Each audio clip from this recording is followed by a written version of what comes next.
Welcome to Moments with Marianne. This is your host, Marianne Pastana, and we're here today with special guest, Tisha Marie Cain, who's here to share with us the Executive Wisdom Series, Playing Full Out. So what does it really mean to show up fully for your life? Well, today, Tisha Marie Cain is here for an empowering discussion on what it takes to step beyond self-doubt, release limiting beliefs, and live with greater intention.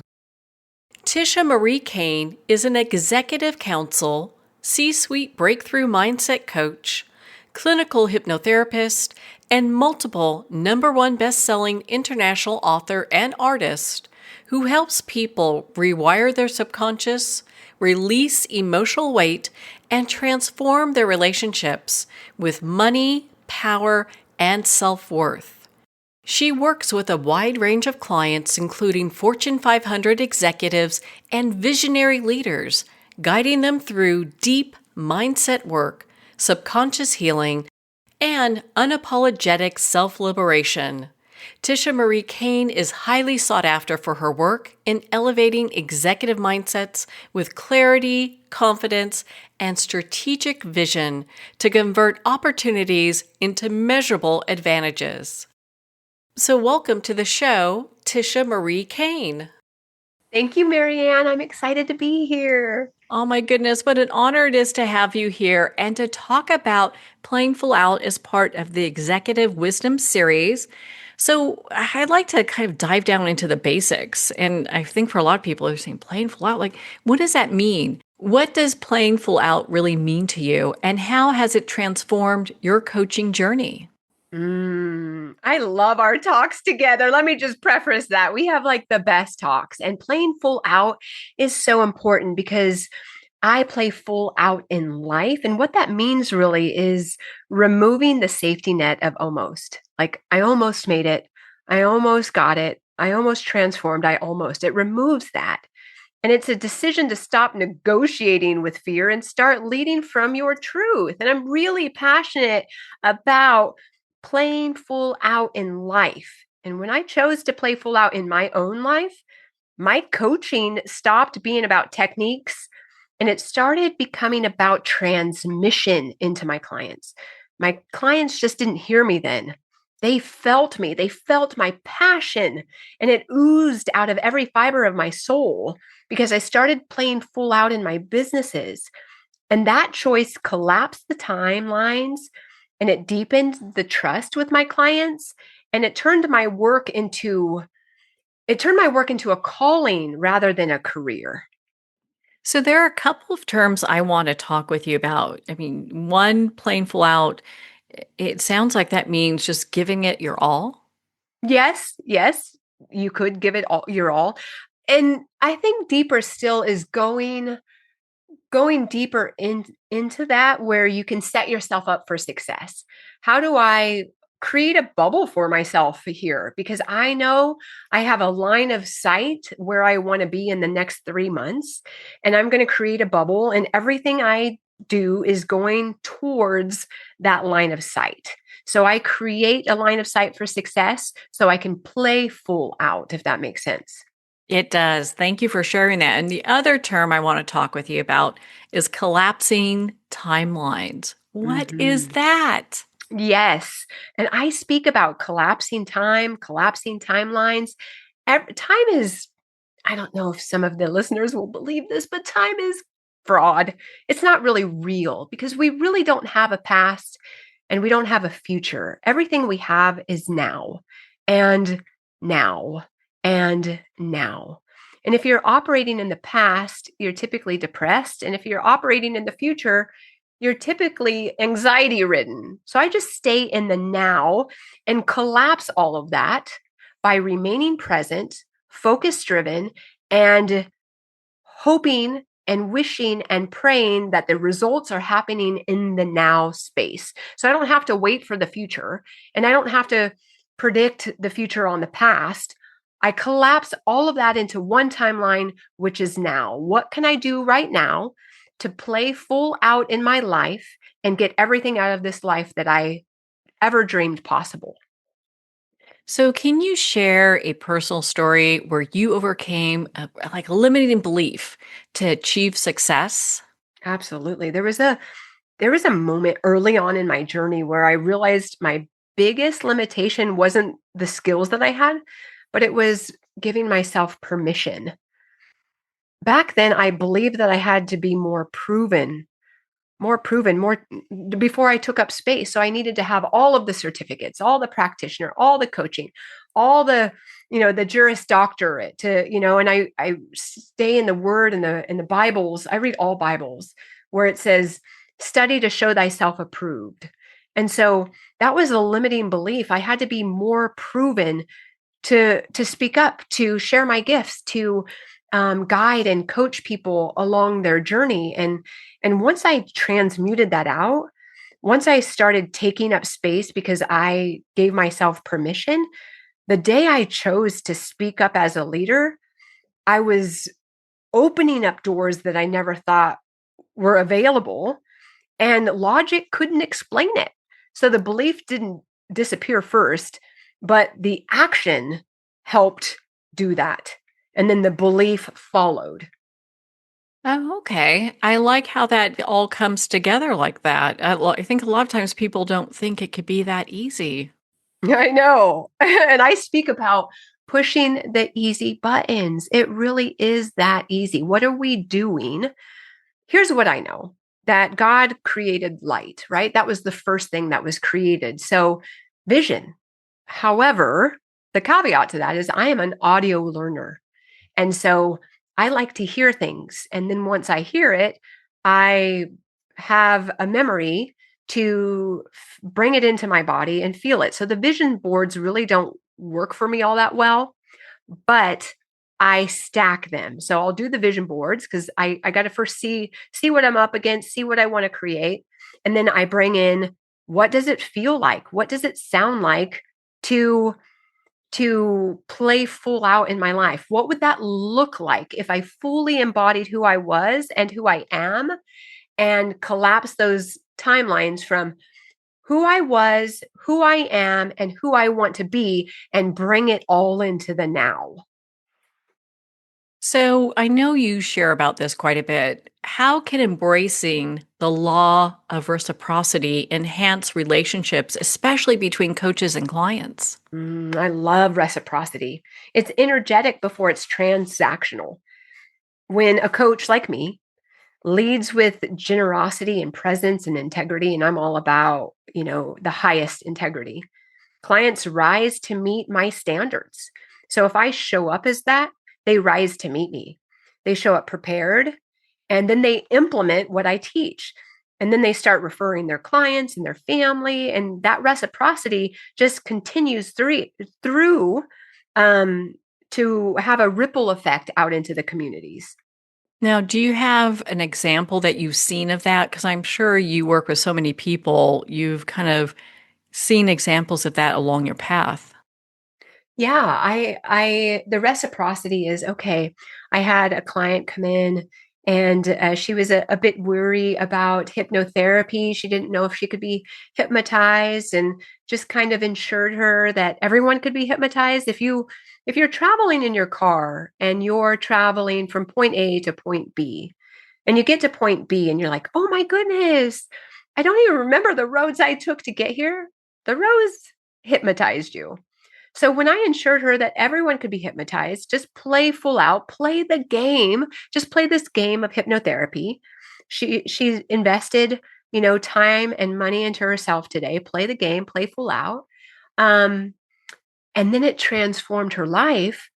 Funny thing happens is I don't really advertise anymore because the law of reciprocity says, hey, she's going to go home, and the ripple effects of her transformation is going to ripple out into her children, into her partner. And then they're going to go, what the heck happened? Like, wow, you've changed. How could I get the results that you're getting? And then they just refer their family. So I normally get the sister and the brother and the aunt and the cousin and the uncle all come in for hypnotherapy appointments. And they're making leaps and bounds, commitments and results in the life that they only thought in the past that it was maybe possible, but now they know that they could have whatever they want. I love that. It's really that whole mindset that shifts everything in how we perceive the world around us. And so, what practical steps can someone take today to start playing full out in their life? Ooh, I always like to ask the question, where are you lying to yourself?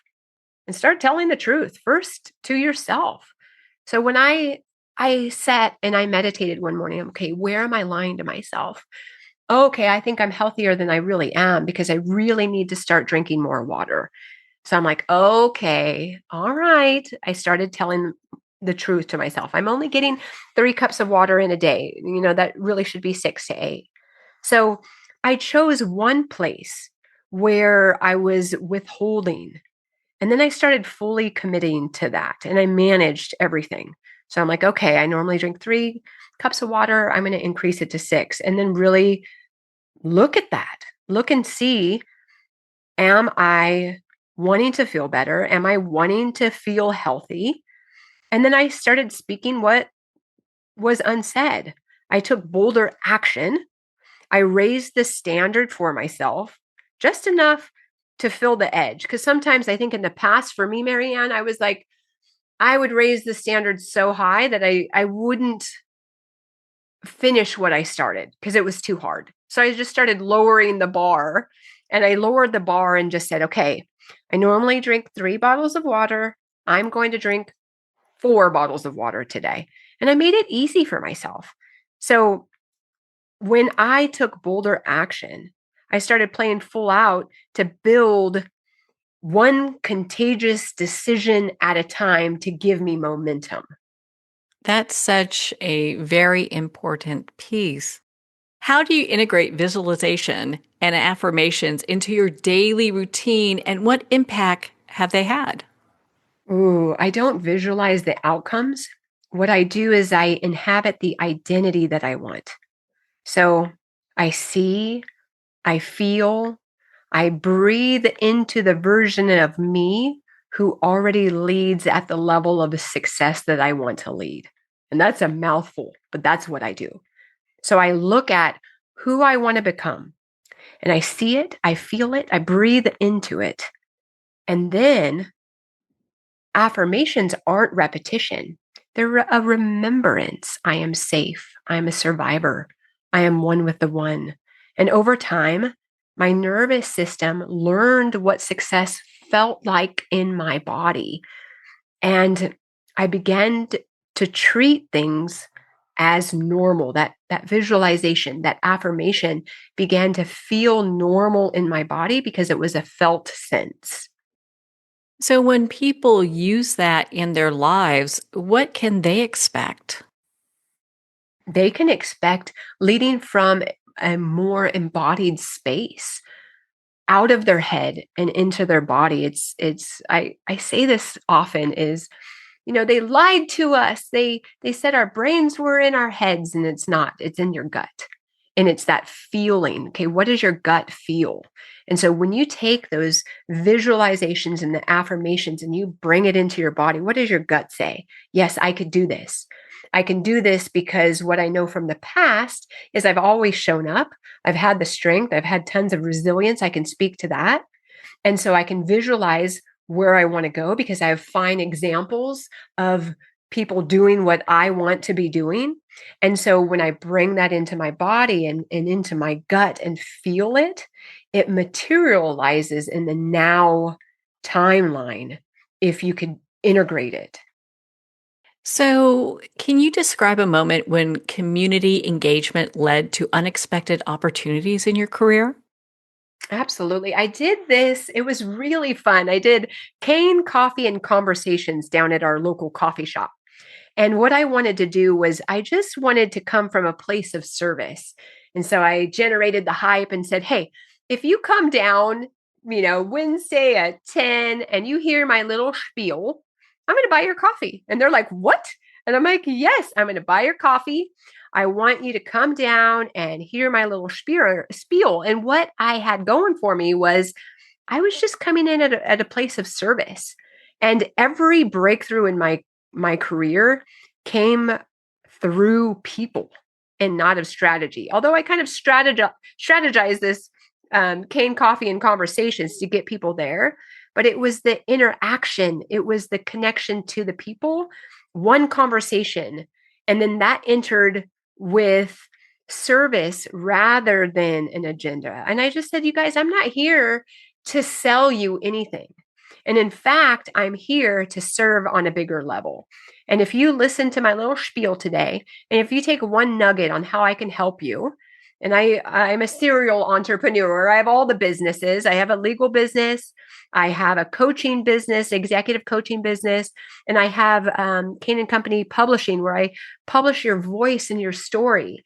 And if you get one little nugget from that empowers you to move forward, and I can help you make your dreams materialize, then I feel successful because I'm serving on a bigger level. So community is everything to me. So, how can feedback, when approached positively, serve as a catalyst for personal and professional growth? And I think that word feedback in the past used to give me a visceral experience in my body, because people like, oh, I'm going to give you some feedback. It's like they're judging you or you're less than, or so I kind of just reframed it. Anytime someone wants to, I call it feed forward. I want to move the needle forward. And feedback really is a gift. If someone is willing, and I ask my clients, hey, if there's anything I could do better for you, or if I can show up differently, I'd like to do that. So I'm really looking for your testimonial on how I could be better. What could serve you on a larger scale? And so feedback is data. It's not identity. So when received by me without, or by you without defense, it becomes a mirror, revealing the blind spots and refining brilliance. Growth accelerates the moment feedback stops feeling like judgment and starts feeling like guidance. And this is what I talk about is I want to grow in all aspects of the word. And so if, hey, Tisha, I would love it if, and I had this on the fetal stages of me growing my executive coaching business. They would just come in and do one hypnotherapy and one and done.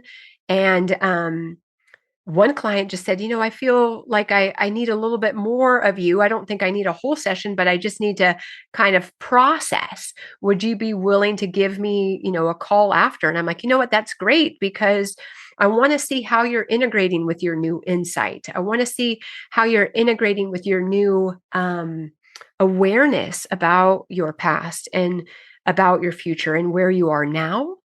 And so then I developed a new package from that feedback. And so I give you one hypnotherapy session and then 2 integration calls, just to make sure that we're continuing the momentum forward in the direction of your goals.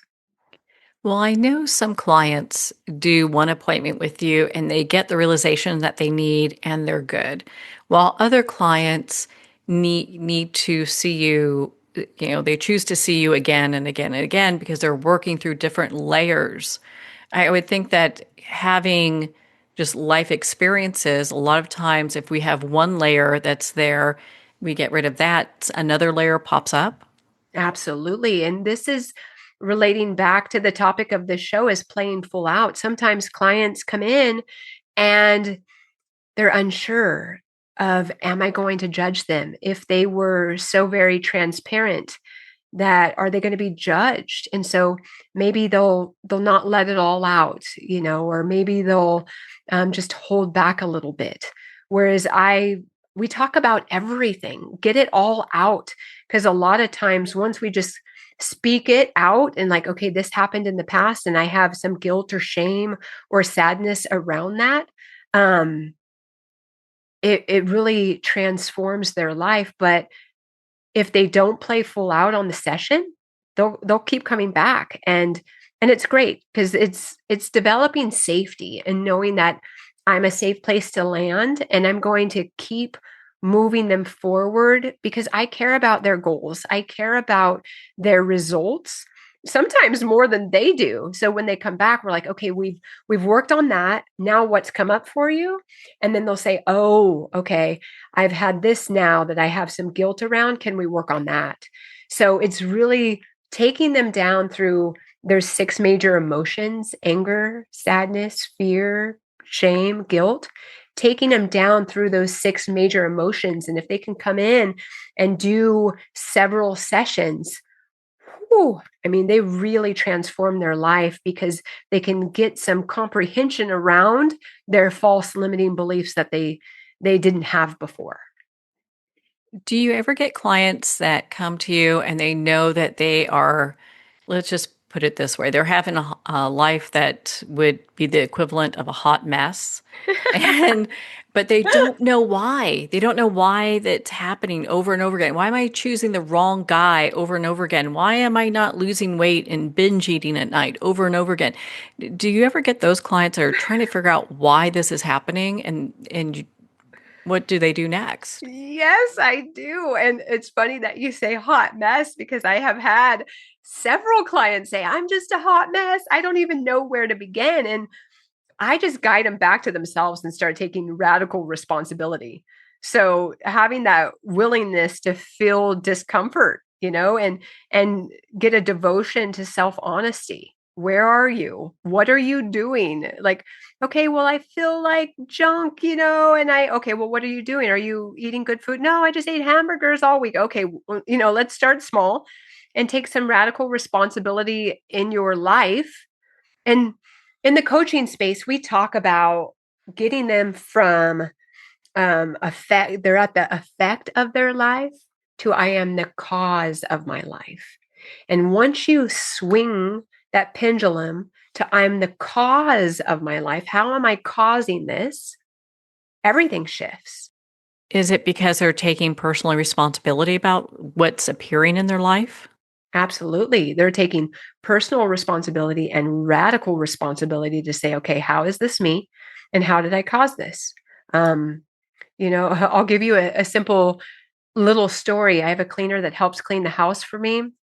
And there was a coffee mug that I bought out of Montana. And it was one of those really cool handmade pottery coffee mugs, and she dripped it in paint, and it had like a grizzly bear. I love grizzly bears. It had a grizzly bear on it and little paw prints on the side of the cup, and I would drink from that cup every day. I wash it out, and that was my cup and mug I drank my coffee from every day. And my cleaner broke it in the course of cleaning the house. And luckily I've done the mindset work. I said, "Oh, darn." And she says, "I'd be happy to go ahead and pay you and reimburse you." I said, "No. Here's the thing. That mug was very, very special to me. And if it was more special to me, then I would have cleaned it and put it up in the cabinet to protect it. And I didn't do that. And I didn't take responsibility over my mug. And I was irresponsible for leaving it out. It's my fault. Thank you for letting me know. And no, that is not your fault. That is my fault for leaving it out. If it was more special to me, then I would have taken radical responsibility for it. Now, tell you right now, I love coffee, and that's one of my favorite drinks because I love it warm. And so everywhere I go, I travel all over the world, and I go and I pick up a coffee mug from the places that I travel. So I have over 200 coffee mugs.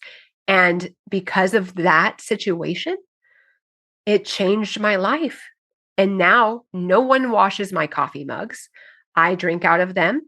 I wash them and I put them back in the counter, and I take radical responsibility because they mean so much to me that I never wanted to put those mugs in anyone's hands because they're really, really special. So that's what I mean by getting people out of the cause of their life, or I'm sorry, getting people out of the effect of their life and into the cause of their life. How did I cause this? And where can I make things better? And then that seems to lessen the emotional charge around those kind of things as well. Yes. And my family is quite annoying because my family knows that okay, mom's going to take responsibility for this. And they really want to apologize for whatever. And I'm like, nope, I caused it. And, thank you for holding up a mirror. And so they get kind of annoyed because I do have this mindset where, I just find the best in every situation. And it just keeps me at a state of responding to my life instead of reacting. Ooh, what a powerful place to come from when we get to that place. Because then it removes reactivity completely. It does. It really, and I'm in this space. I'm like, okay, hey, this is happening for whatever reason it's happening. I'm in a state of allowance. I'm deeply in my feminine right now, being in the flow, allowing. And a lot of this had to do with some mindset shifts in regards to in the past, I felt like I had to hustle for my worth. I always had to be on and I could never relax. And now it's like finally I'm in that space where, okay, there's no friction, there's no sense of delayed gratification. Everything is beautiful now, and I just allow it all. We pivot and move forward. It's great. So, what role does vulnerability play in fostering authentic connections within the coaching space?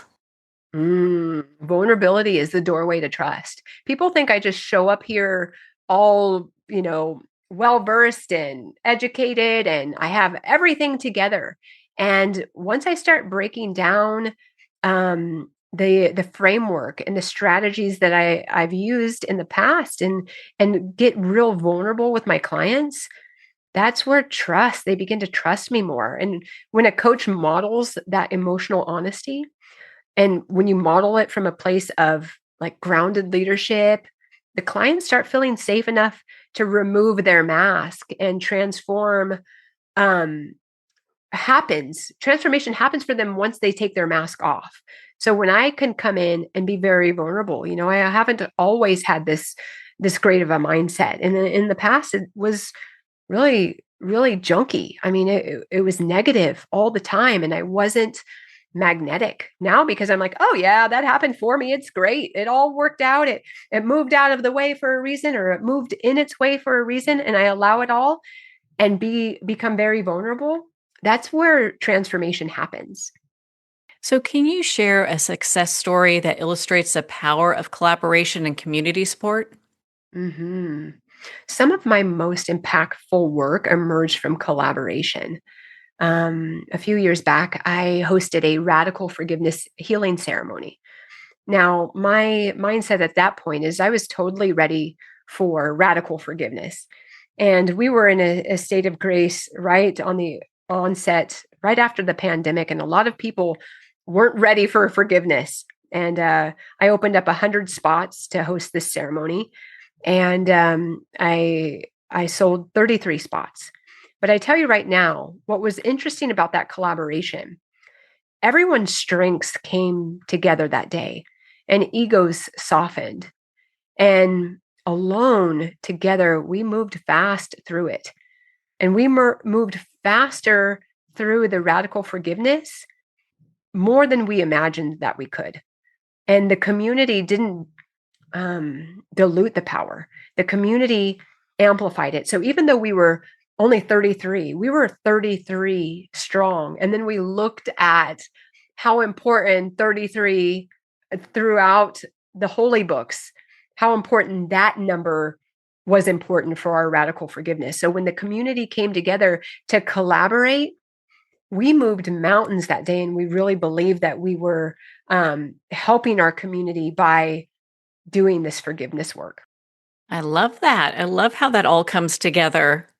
Yeah, it was great. It was really good. I mean, the people in this ceremony, they were willing to accept the beauty of whatever had happened to them.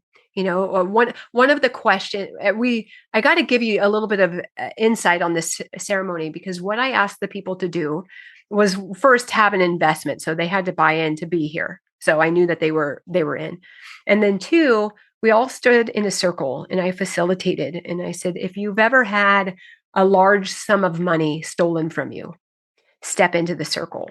And, there were several people stepping into the circle. And once they stepped into the circle, they looked into each other's eyes and they found a person that they resonated with. They looked into their eyes and one-on-one, they said, "I'm sorry that happened to you." And they looked in their eyes for 5 long seconds. And 5 seconds is a lot when you're standing in front of someone. And you say, "I'm sorry that happened to you." And then you give them a heart hug. And there is, Marianne, a proper way to hug. When you go to hug, you pull people to your left. So when you hug someone, it's heart to heart and you share that bond. So I had to teach people the proper way to hug. So they looked into each other's eyes and said, "I'm sorry that happened to you." Stood for 5 seconds, glaring into their eyes, and then gave them a heart hug, and then went to a different space in the circle. Now, we went through a series of things that had happened that someone could need forgiveness from. And then after we came back around. So the people on that one, if you've had a large sum of money stolen from you, step in the circle, those people, we came back around and I said, "Okay, now if you're willing to accept the beauty in that large sum of money being stolen from you and all the things that unraveled because that had happened, whether it be, okay, because the money was stolen from me, I had to really hustle and get the job that I wanted. And now people were paying me more than I had ever thought, or the large sum of money now required me to take radical responsibility for my purse at the grocery store. And now all of my purse are over the shoulder purses that I hold, and my monies will never get stolen from me again." And so I asked the question, are you willing to accept the beauty in that situation? And they had to check in. They had to check in with their bodies. They had to check in with their minds, and more importantly, check in with their hearts. And if they were willing, then they stepped into the circle with their other cohorts. And again, that other person repeated back, "I'm glad that you're able to accept the beauty in the situation." Heart hug them again and go. And this radical forgiveness healing ceremony, Marianne, everyone was crying and everyone was sweating. And by the end of it, we all left completely renewed. So I'm going to host it again. I think the Conscious Collective is more ready now for forgiveness than they were 4 years ago. And we'll see. We'll see. One of the things that's been on my mind recently is, the balance of self-care. So how can we balance self-care with this drive to give it our all in our pursuits? Oh, yeah, self-care is a must. It isn't a withdrawal, it's sustainability. Playing full out requires a regulated nervous system and a nourished body. That's why I talk about drinking enough water and eating live foods that come right off of the tree or right out of the ground. Anytime we nuke it or cook it or saute it or bake it, we cook away the nutrients. So self-care is a must. And rest isn't the opposite of ambition. It's what allows ambition to endure. And I know for me, when I give myself moments of rest, when I come out on the other side of that, like, okay, today I'm going to have a snuggle time in bed for an extra hour before I get up. It allows me to be more ambitious, more creative, because I've taken more self-care, more so than in the past. That's such a big piece because I think a lot of times we think one has to give way to the other. Right, and it certainly doesn't. We could have it all. We can have it all. It's people believing this false belief that we can't have it all. And once I started saying, you know what, I can have it all. I can have the fresh food, and I can have the high frequency water, and I can have the extra rest, and I can have the extra money, and I can have the extra friends, and I can have it all. And I started speaking that into life. I started finding evidence of my beliefs. What is one action item you would like to encourage our listeners to implement immediately to enhance just their lives and even for those coaches out there, their coaching practice? I'd say raise your standards. Raise them. Speak more directly. Listen more deeply. Coach from presence, not performance. Mastery lives in simplicity. So I've raised my standards time and time again what I will accept and what I won't accept. I handle and love people with the utmost care. And so I require that for myself as well. And if you raise your standards of living, life just gets to be so much better because you believe that you deserve the best. And so you start seeing that you do believe that you deserve the best and the best comes to you. One of the things I've always really appreciated about you is the celebration of wins. It's something you do all the time. How do you celebrate small wins with your clients, and why is this so important? Thank you. Yes, we're a family of celebration. We are constantly celebrating something that maybe another family would think that's dumb. We're celebrating, hey, we made it to Friday and all of the projects got complete or I got 10 more social media followers or whatever the situation is. And I just teach people one of the things that's most important to me is December. Our family doesn't do, what are they called? New Year's resolutions. We don't do that, but we do years in review. So in December, towards the end of the year, which is great for the show, we go back and review our year. Where did we start? January 2025, 2025. And where did we end up? And we paused and we anchored in and we took a moment and looked back over the list on our phones. I have a collaboration between me, my husband, and my 10-year-old son. So every time he got a win, we put it in there. And my little son put, I got a new TV from Santa this year, And so that was a win for him in his life. And so we paused and we anchored in those wins. And our nervous system learns from that regulation. Small little wins like that compound to add confidence in our life, and confidence collapse resistance. And celebration is integration. So I can look back in my notes from 5 years ago, and every year we name the year. And I'm looking right now, 2024 was the year of 2024 was the year of greatness. 2025 was our dreams come alive. And 2026, new heights, new sights. So that's my direction. 2026, we're having new heights, new sights. And we celebrate and measure and manage everything. So if it feels good in your body and adds joy, you put it into the notes. And by the end of this year, we go back and review all of the celebrations and integrate them into our body and say, job well done. Oh, I love that. I'm going to start doing that. That's Yeah. such a great practice. We had 92 for 2025, 92 wins, big and small. And when we reviewed them, we were like, wow, yes, I didn't remember that. That was, or one of the wins, we bought a new bedroom set, and it was like a 7-piece set, right? So it came with the bed and the side tables and the mirror and the dressers and hutch and all the things. And one of the wins was we paid off that investment within a month. And I'm like, oh yeah, you're writing that down. That was really good. Because they said you could have, they have those little programs where you can have 12 months of like interest free or something. But I'm like, oh no, I'm paying this bedroom set off in 1 month. And we did. And so we wrote that in our little notebook.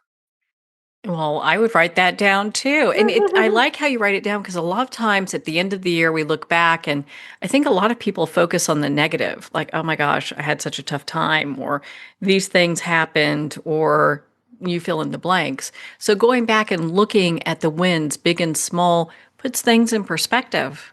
It does. I was at the grocery market, not yesterday, but the day before, and I was just really looking at the cashier, and and I felt that she was sad. And I said, "Hi, so how was your day?" And she said, "Fine." And I said, what are you creating for 2026?"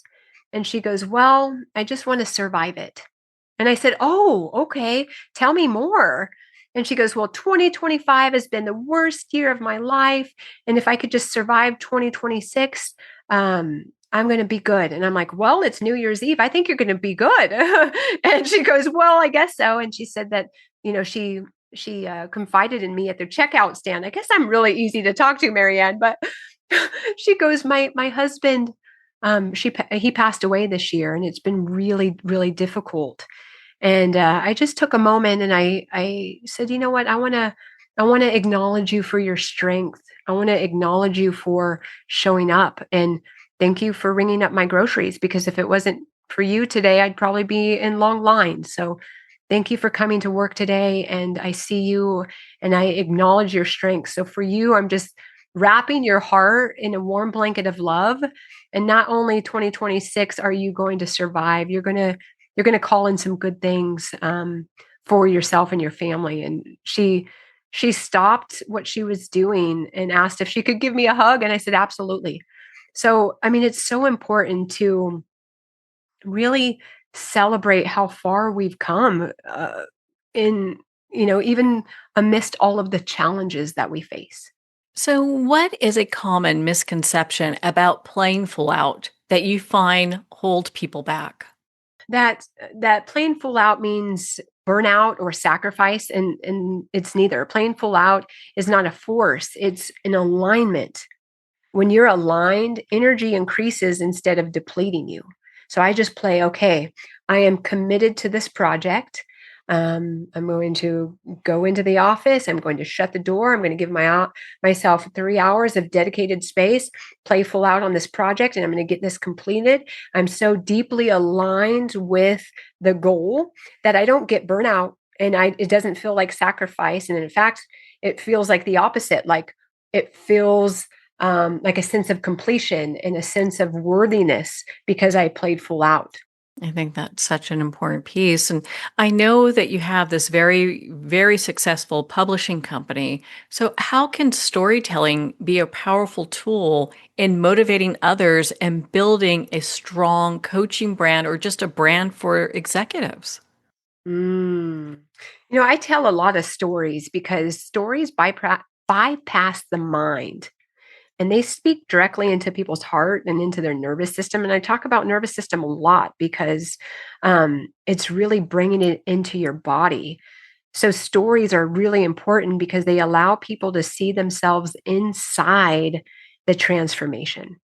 Your story doesn't prove credibility, it creates connections to other readers. And this is what I love about our publishing company is we just get people's voice heard, and what happens with the identity and the shifting of that identity once they bring their manuscript to full on publication and it's out for print. I just They transform. I see a whole new person than when we first started. So, in what ways can gratitude amplify the effects of law of reciprocity in everyday interactions? Mm. Transaction turns, or I'm sorry, the gratitude turns that transaction into relationships. It's not a transaction. We build relationships with people. It signals abundance, and it takes away the need. When appreciation is genuine, and generosity becomes circular in a loop, effortless, ongoing. So when we continue to be in that state of gratitude, it amplifies. Hey, thank you so much for showing up today. And then the law of reciprocity steps in, and then she comes back and shows up again tomorrow. So it's this circular, effortless, ongoing loop that just feels good. So, my goodness, we've covered so much. I'd love to learn how you envision your legacy as a coach impacting future generations. Yeah, I often legacy is huge right now. I'm talking to a lot of people about legacy, and it's having me turn inward on my own legacy that I want to lead for my children and my family and my clients. I envision leaders who lead from wholeness and not fear. Humans who know their power, and when they wield it with compassion, that's where the legacy is. If my work helps normalize courage and consciousness, then my legacy was going to outlive me. And that's exactly what I want. Now, do you have, I know you always come from the heart. Do you have a heartfelt message for those who are hesitant to take the leap and play full out in their lives? Yes. I would say you don't need more confidence. You just need one decision. The life you want isn't on the other side of perfection. It's on the other side of courage. You're not behind. You're not being you're not being left behind. You're being called forward. And the moment you answer, that's when everything changes. So just make one decision, and that decision will move the needle forward to make other good empowered decisions to help create the life that you've always wanted. Well, my goodness, Tisha Marie Cain, where can our listeners go to connect with you and to be part of your community? Yes, thank you. They can go to tishamariecain.com. It's CAIN. Well, Tisha Marie, thank you so much for taking the time to be on the show with us here today. Thank you, Marianne. Well, we're at the end of our time today. I'd like to thank everyone for tuning in. You've been listening to Moments with Marianne, where we make every moment count.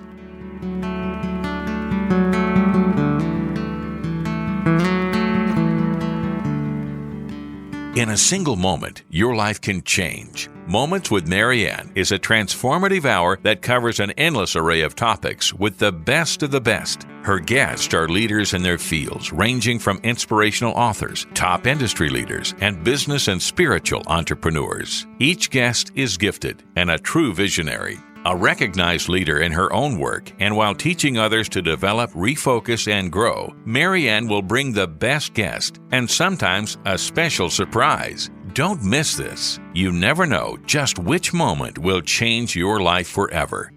Make sure to tune in and visit momentswithmarianne.com for more information.